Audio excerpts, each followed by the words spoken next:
اللہ تعالیٰ کے بابرکت نام سے شروع کرتے ہیں جو بڑا مہربان نہایت رحم کرنے والا ہے۔ نبی پاک صلی اللہ علیہ وآلہ وسلم پہ لاکھوں کروڑوں درود و سلام۔ السلام علیکم ورحمۃ اللہ وبرکاتہ۔ امید ہے آپ سب خیر و عافیت سے ہوں گے اور رمضان کی تیاریاں کر رہے ہوں گے۔ مرحبا مرحبا ماہ رمضان۔ سعودی عرب میں رمضان کی تیاریاں شروع ہو چکی ہیں۔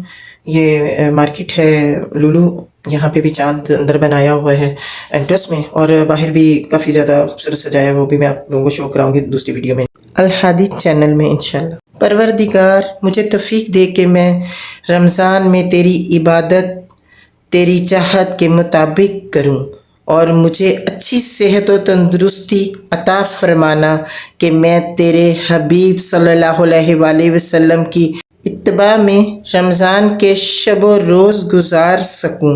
آمین ثم آمین یا رب العالمین۔ رمضان سے پہلے رمضان کیسے ہمیں گزارنا ہے وہ آپ سنیں۔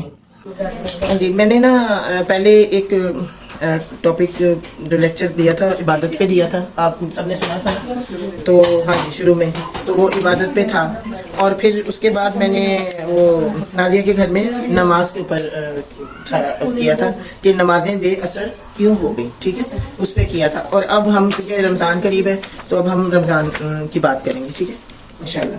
اعوذ باللہ من الشیطان الرجیم، بسم اللہ الرحمن الرحیم۔ سورۃ ال عمران میں 130 آیت میں اللہ تعالیٰ نے فرمایا ہے، تم وہ بہترین امت ہو جسے انسانی کے لیے نکالا گیا ہے۔ تمہارا کام یہ ہے کہ سب انسانوں کو نیکی کا حکم دو اور برائی سے روکو، اللہ پر ایمان رکھو۔ اور سورۃ بقرہ میں 143 میں فرمایا، اور اس طرح ہم نے تم کو بہترین امت بنایا ہے تاکہ تم لوگوں پر گواہ رہو، ٹھیک ہے۔ اور سورۃ نور میں جو آیت ہے 55، اللہ تعالیٰ نے وعدہ کیا ہے ان لوگوں سے جو تم میں سے ایمان لائیں اور نیک عمل کریں کہ وہ ضروری ان کو زمین میں اپنا خلیفہ بنائے گا، ٹھیک ہے۔ اور سورۃ انفال 39، اور لوگوں سے جنگ کرو یہاں تک کہ غیر اللہ کی بندگی کا فتنہ مٹ جائے اور اطاعت پوری کی پوری صرف اللہ کے لیے ہو، ٹھیک ہے۔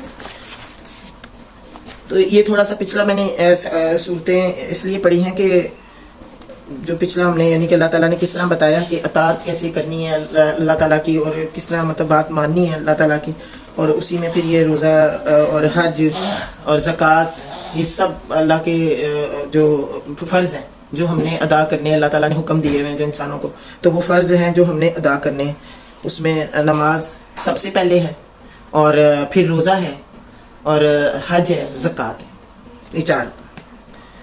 اور عبادت کا جو میں نے بتایا تھا ٹاپک، اور نماز کا اس کے بعد ہے دوسری عبادت جو اللہ تعالیٰ نے آپ پر فرض کی ہے، اور روزہ ہے، اور روزے سے مراد یہ ہے کہ صبح سے شام تک آدمی کھانے پینے اور معاشرت سے پرہیز کرے۔ نماز کی طرح یہ عبادت بھی ابتدا سے تمام پیغمبروں کی شرائط میں فرض رہی ہے۔ پچھلی جتنی امتیں گزری ہیں سب اسی طرح روزے رکھتی تھیں جس طرح امت محمدی صلی اللہ علیہ وسلم رکھتی ہیں۔ البتہ روزے کے احکام، روزوں کی تعداد اور روزے رکھنے زمانے میں شرائطوں کے درمیان فرق رہا ہے۔ آج بھی ہم دیکھتے ہیں کہ اکثر مذاہب میں روزہ کسی نہ کسی شکل میں ضرور موجود ہے، اگرچہ لوگوں نے اپنی طرف سے بہت سی باتیں ملا کر اس کی شکل بگاڑ دی ہے۔ قرآن مجید میں ارشاد ہوا ہے کہ ترجمہ یعنی اے مسلمانوں، تم پر روزہ اسی طرح فرض کیا گیا ہے جس طرح تم سے پہلی امتوں پر فرض کیا گیا تھا۔ سورۃ بقرہ 183۔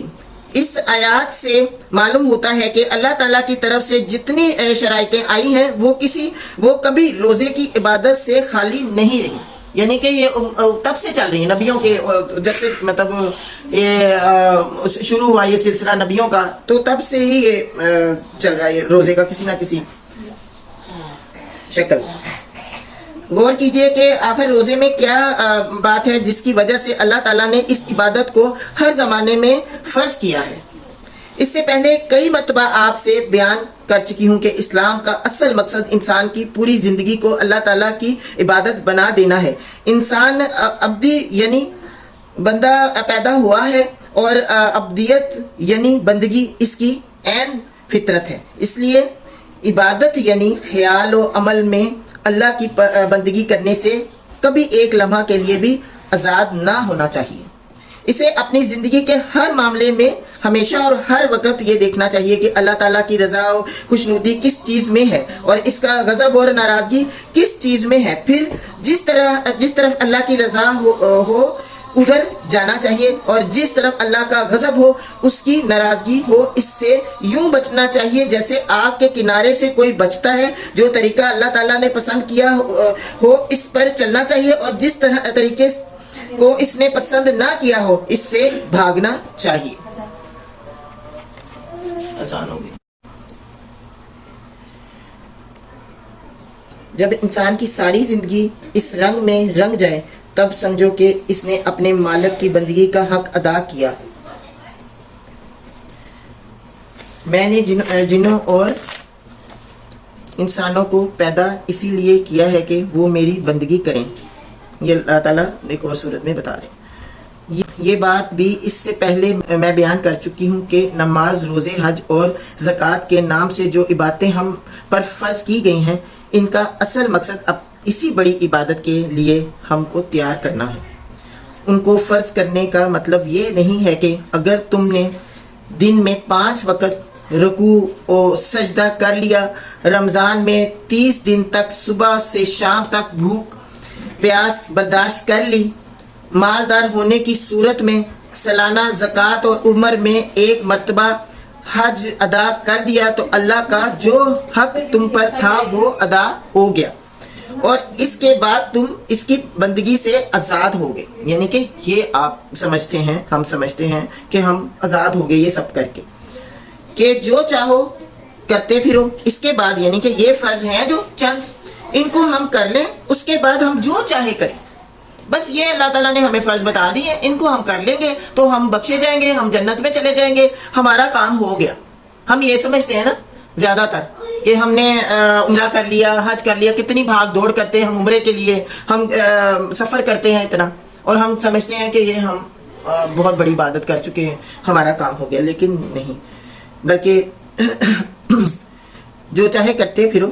دراصل ان عبادتوں کو فرض کی نیکی غرض یہی ہے کہ ان کے ذریعے سے آدمی کی تربیت کی جائے اور اس کو قابل بنا دیا جائے کہ اس کی پوری زندگی اللہ کی عبادت بن جائے۔